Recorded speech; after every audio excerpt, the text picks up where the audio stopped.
Recently, I've been spending the time that I have for Bible study looking at the life of David. And I got to chapter 30 of First Samuel, and there's a story that just resonated with me.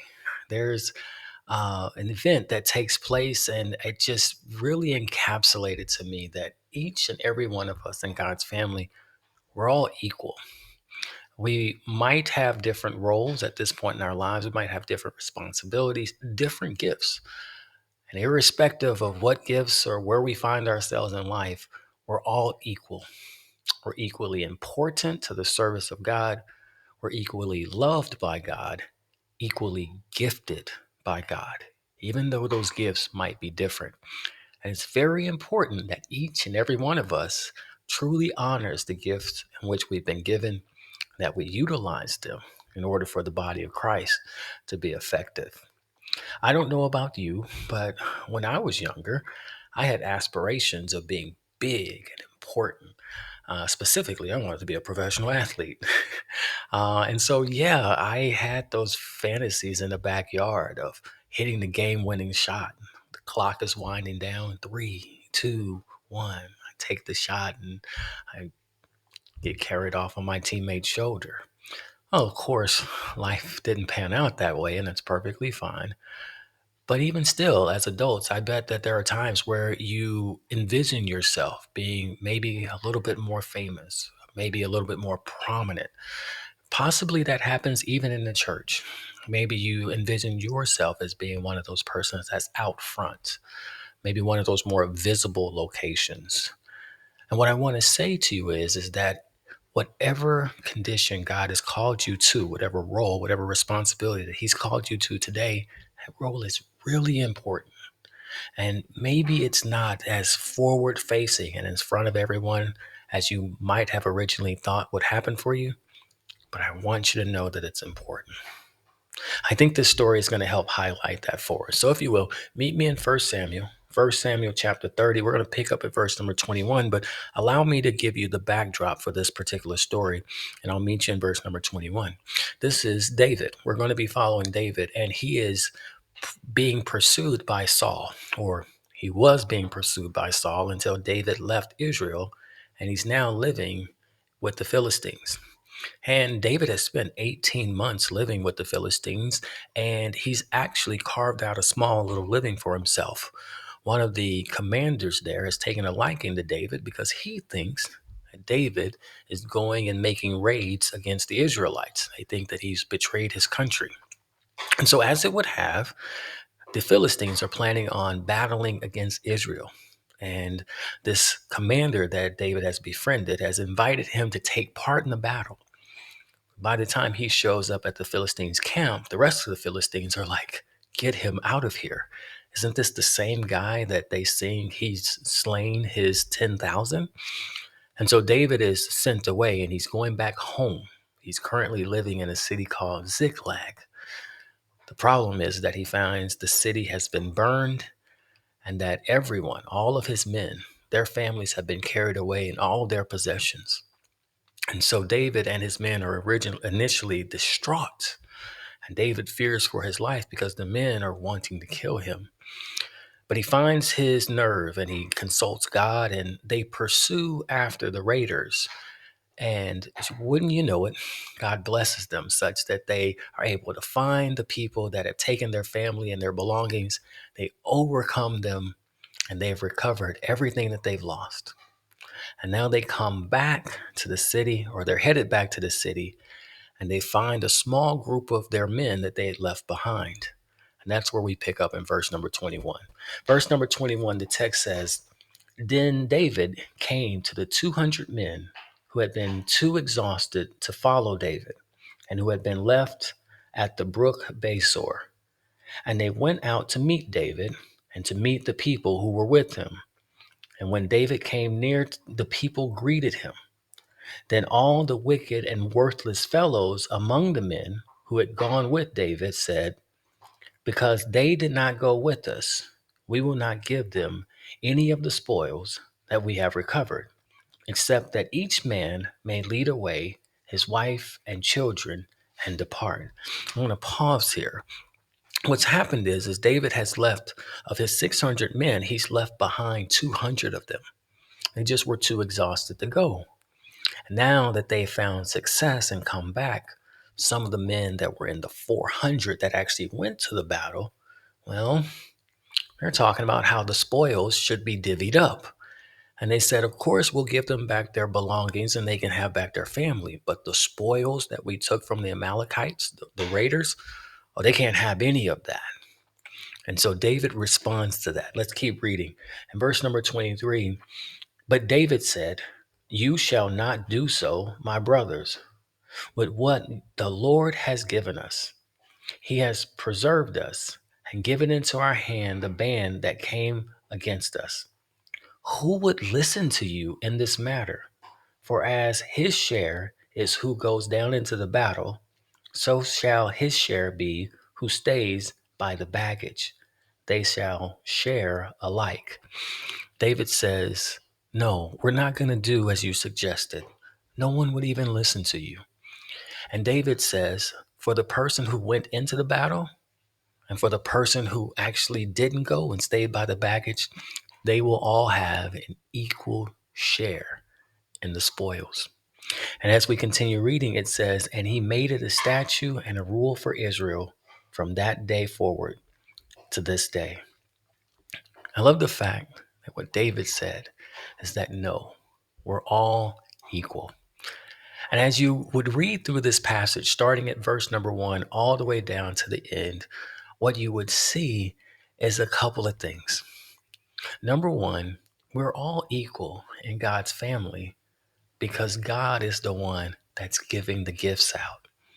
It's very obvious as you read this text that God is highly involved in what's going on. As you read through the text and you get to verse number 1 and 2, it says, now when David and his men came to Ziklag on the third day, the Amalekites had made a raid against the Negeb and against Ziklag.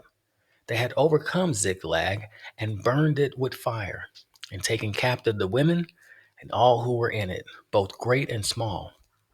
They killed no one, but carried them off and went their way.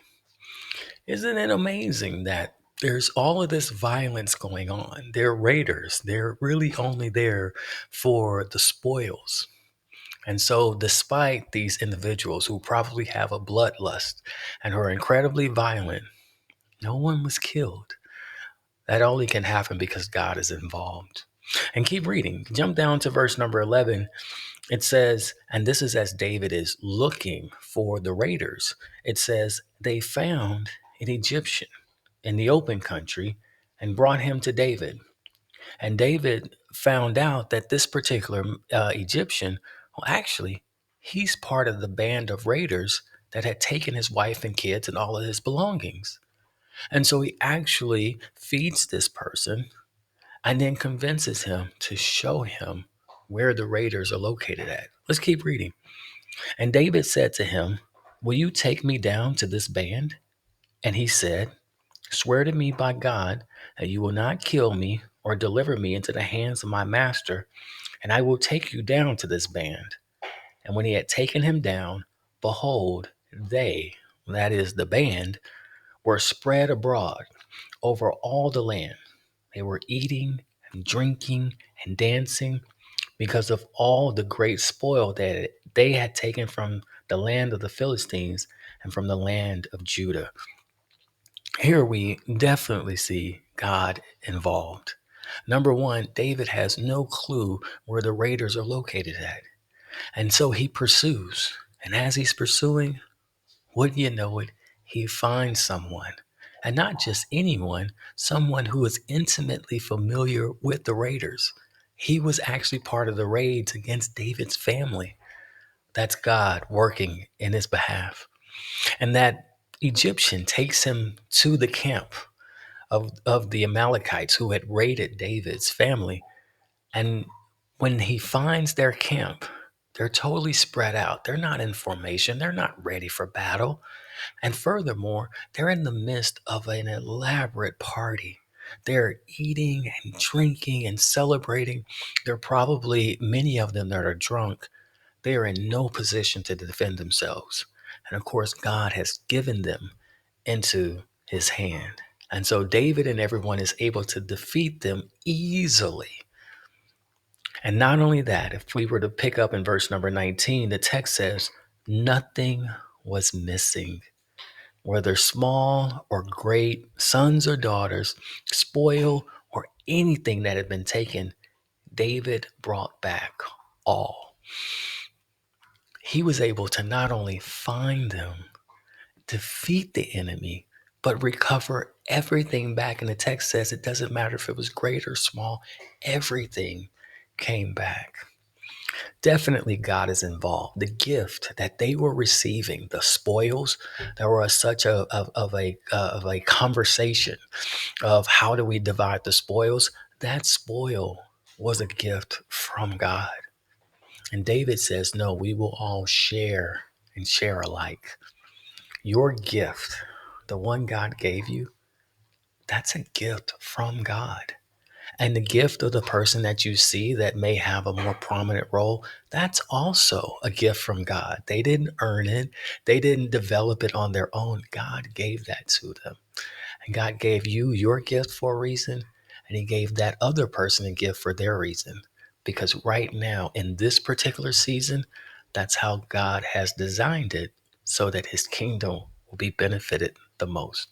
And so, yes, you are very important in God's kingdom, if for no other reason than God selected you to have the gift that you currently have. And so, cherish that gift and be ready to use it. You know, another thing in this passage that kind of jumped off, it was interesting that there was the total of 600 soldiers that were with David. But on this particular day, only 400 could go to the battle. You know, all 600 were ready to go to war originally when they were going to be with the Philistines and potentially go against the Israelites. And so obviously they had the heart to fight. They weren't cowards or anything like that. But the text says they were just simply too exhausted. Look at what it says in verse number 9 of chapter 30. It says, so David set out, and the 600 men who were with him, they came to the brook Besor. They were where those who were left behind stayed. David pursued, he and 400 men. 200 stayed behind who were too exhausted to cross the brook Besor. You know, one of the reasons why these men were exhausted is just simply the emotional stress that they were going through. If we go back to verse number 4, it says, then David and all the people who were with him raised their voices and wept until they had no more strength to weep. They found that their loved ones were gone and they were in emotional distress. And not only that, they cried and cried and cried until they had no more strength. And so by the time they've pulled themselves together and started looking for the people who took their family, they get to the brook, physically just exhausted. You know, sometimes we run into a situation to where this is our season to simply be in a restful place. Or maybe it's our season to actually go to war, but we're all still the same. Sometimes there are people in the Lord's kingdom that are able to do a lot of things because right now that's the situation they're in. And yet there's others that aren't able to do as much or seemingly as much because that's the situation that they're in. Suppose there's someone that has to spend a lot of their time caring for a loved one. Well, that's certainly doing the Lord's work. However, it may not manifest itself in something that's very visible for the congregation to see. And yet that labor of love is extremely important to God, just like the other persons who might have a more visible role in the church. And so today, in this particular season, you might have a role that's very limited, but hang in there because who knows what your role will be tomorrow. Some went to war, some stayed by the baggage. And then lastly, the thing that I want you to see is that each and every one ended up getting the exact same reward. It didn't matter if you went to the battle or whether you stayed by the baggage, you all got the same share. And I think this is indicative of the end times, and when we will be judged and when we will receive our rewards. Now, granted, there are some verses that seem to communicate that there are different degrees of rewards potentially in heaven. And I don't want to dive into that right now. I think that might be a great topic for another time. But what will happen is that all of those that the Father rewards, they will get the ultimate reward, which is seeing his face and being with him for all of eternity. And in this particular case, everybody got the same reward. I'm reminded of a story in Matthew chapter 20. Matthew chapter 20. There's a story about a man who owns a vineyard, and it happens to be harvest season. So he gets up early in the morning and he hires some workers. And around 6 in the morning, he sends them off into the field and he says, you know what, go off in the field and I will pay you. I'll pay you a denarii, basically a day's wage. And then he goes at 9 o'clock, he goes off into the city again and he looks for more workers. And he said, hey, go off in the city. Go off into the vineyard and I'll pay you what's right. He does the same thing about noon, then again at 3 and again at 5. And then later at quitting time, he calls everyone together. And for the people that were promised a denarii, they got a denarii. The people at 9 got a denarii. The people at noon, a denarii. The people at 3 and the people at 5, everybody got a denarii. And Jesus finishes that parable and he says, the last shall be first and the first shall be last. What Jesus is saying is that we're all equal. We're all going to get the same reward. And that's irrespective of whether or not you're able to stand in front of the congregation or stand in front of this world and help them understand just how great God is, or whether you yourself are working behind the scenes, doing the work of the Lord. It's all incredibly important. You yourself are important, even if we have different gifts.